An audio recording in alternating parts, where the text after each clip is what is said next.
One day I was flying in an airplane and I was thinking, how the hell does autopilot work? How can a pilot leave the plane of a cockpit and the plane still fly itself?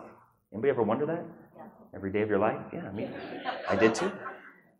And so as, I got curious and I started researching and I realized something really powerful. When a plane leaves Denver, let's say, and heading to San Diego, reaches its cruising destination or altitude of 35,000 feet, and at that altitude, gets put on autopilot, and the plane is literally overcorrecting itself along the way, over and over and over and over and over again, until eventually pilot jumps back in, lands a plane. Do you know what percentage of the time it's actually off course?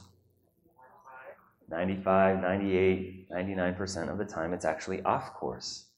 It would be like the pilot getting on the loudspeaker and saying, all right, ladies and gentlemen, just want to let you know we've reached our cruising altitude of 35,000 feet. Right now we're failing, we're succeeding. Nope, we're failing.